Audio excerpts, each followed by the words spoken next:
Hello everybody, in this video I'm going to be doing some mixed media card making with you. These cards are going to be kind of very florally, girly, shabby chic kind of vibe with lots and lots of gold because, I don't know, I was just feeling in a very gold mood. I'm using AB Studio Papers Sunday Afternoon for these cards for the backgrounds for some fussy cut elements as well. I will link in the description box where I buy my AB Studio papers from. These are not affiliate links, just small businesses that I've purchased from and I know are like good and reliable and all that kind of thing. So I'm going to make 3 cards in this video. I've cut 2 slimline cards which are 3.5 by 8.5 inches, and then I just used a little leftover piece which I think worked out at 3.5 by 3.5, something like that, to make a little mini card as well. Usual technique here of adding a layer of clear gesso to the front of each card. Then I thought I'd add some collagey, decoupagey elements. These bits I'm adding here, this is one of the Tim Holtz collage tissue papers. I can't remember which one it is. I think it's the botanical one. I'm not 100% sure. I'll try and link it. And then you've probably seen me do this a couple of times unless you're new to the channel, in which case, hello and welcome. But I use a water brush, an aqua brush, or just a paintbrush dipped in water to paint around the image or the area of tissue paper or rice paper or any kind of collaging paper. Paint around the image that you want to use, and then where the water kind of weakens the paper and you can tear around it. Because if you just tear without that, you get kind of awkward, weird tears. Tissue and collage paper tends to tear in very funny ways because of the ways the fibers are. So yeah, I just always use, or almost always use, that water brush technique. So I'm just decoupaging those on again with some more clear gesso. I don't think I bring in any more decoupage elements actually. I think I had some available next to me, like oh yeah, and then I had a bit of an accident.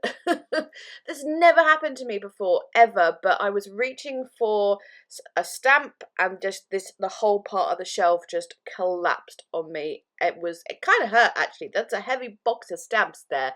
Thankfully, being at like the earlier stages of the project, I didn't have any paint or embellishments, and because, you know, by the end of doing a project, I've got stuff all over my desk and paint cups and all these things, but phew, thankfully it was at the early stages, otherwise that would have been a complete disaster.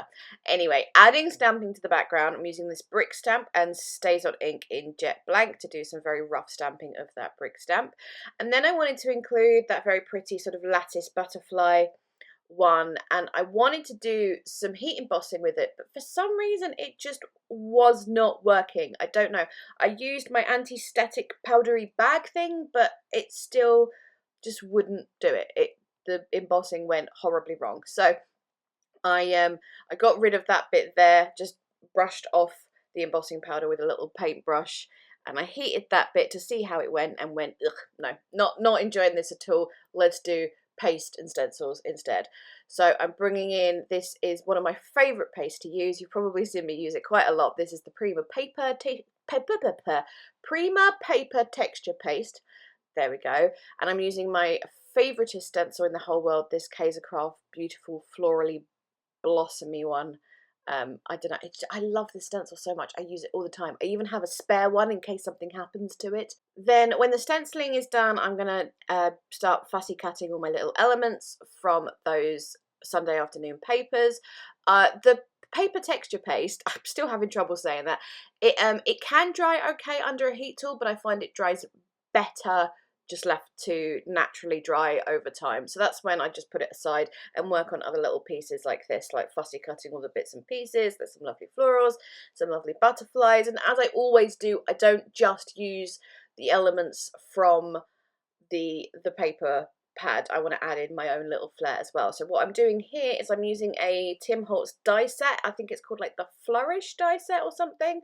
I've die cut that on some really sturdy 300 GSM white cardstock, and then I'm going to emboss each individual piece just by, as you can see, kind of stamping the piece with my embossing pad on one piece of paper, then taking it to another piece of scrap paper to pour the embossing powder all over, because if you pour the embossing powder on the one where you've stamped it, it's just going to stick to all, you're going to waste loads of powder basically. So I usually get some tweezers out to do this. When the designs are intricate like this, I find it easier to use tweezers to pick them up, rather than if you pick them up with your fingers or nails, you might accidentally knock some of the embossing powder off. But yeah, there you go, just dip them in the ink, dip them in the powder, and there we go, and you've got these really lovely flourishy elements to use. I did actually go back later on and make some more of these, but I didn't include that because you didn't need me to see me do the same thing over again. So I did do another set of those. They are really, really pretty, those. I love them. With my paper paste nice and dry now, I'm going to really rough up the edges of each card base. I haven't done the proper card bases yet, just the panel as it were. But yeah, really roughing the edges up with a distress tool, then adding distress oxide in, what colour did I use? Victorian Velvet. Then I'm going to take this Nuvo glue pen and add some gilding flakes to the edges. So really roughly with the glue pen, adding around it, and then you kind of have to leave the glue pen to get a little bit tacky. Don't add gilding flakes immediately onto wet glue. You really have to wait for it to get a little bit tacky first. I know not everyone uses like the official Nuvo glue pen with the Nuvo gilding flakes. I found it the best way of doing it. When I've tried to use other glues, it just hasn't worked out for me. So that's why I choose to use the official quote unquote products. You can use whatever you want, but you just sort of figure out what works best for you. Anyway, to add the flakes, I usually pick them up with a dry paintbrush and sort of spread them on like this, kind of flicking off any excess onto my crafting mat. And then when they're dry, I leave them for a good couple of hours to dry. I then flick off again any more excess like that, just because it makes, when the person on the other end gets the card, you don't want their fingers to be covered in little gold flecks or anything. So that's why I do that little extra step. Here I've made my card blanks with, again, 300 GSM cards. They're nice and sturdy. I'm just going to stick those down. I like to stick my bases onto my card blanks at this stage before I add any of more of the 3D elements, because it's much easier to stick down something more 2D than it is to stick down something more 3D onto a card base. And then I'm going to start sort of constructing my embellishment clusters and what I'm going to do with each individual card. One of these cards I knew was going to be from my grandma, one of the slimline ones. I kept changing my mind which one. I think I'll tell you which one I settled on in the end, because I can't quite remember at this stage. But, you know, it's my grandma. It has to be a special card. She is 98 this year. Her birthday was just this last week. So, you know, very special card for a very, very special lady. And she loves butterflies and florals, so I always make efforts to put butterflies on her cards. Though saying that, I put butterflies on most of my projects, but, you know, whatever. To build up the background, give it more dimension and things, I've put some lace in the background of this one, and I use a different kind of lace in the background of the other one, using those lovely flourishy pieces that I embossed with the gold, and then building up the elements and layers with the fussy cut pieces. I'm going around all of the fussy cut pieces with Distress Oxide in Milled Lavender, I think it is, and then yeah, I just keep building and building. So I'm going to shut up for a second and leave you with some music, because otherwise it's just me saying the same thing over and over and over again, and I'll come back and talk to you again towards the end.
with all the embellishment clusters finished, I just need to finish off with some sentiments and final touches. Sentiment wise, I've used a random sticker from my stash, and then I stamped and embossed 2 happy birthdays, roughed them up around the edges with my distress tool and added a little bit of gold ink around them to add to the whole gold theme. I used the Galaxy Gold Brilliance ink for that.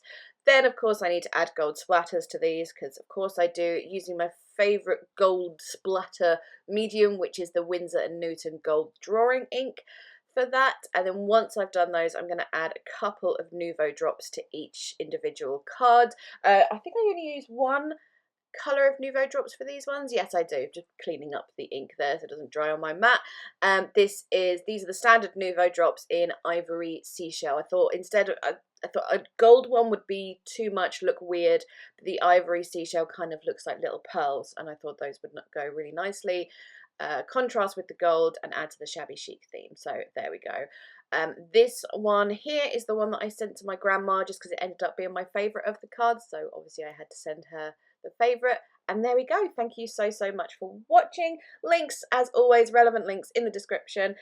Please leave me a thumbs up if you enjoyed. Chat to me in the comments. Let me know if you have any questions, anything like that. And I'm going to go. Thank you again. Bye bye.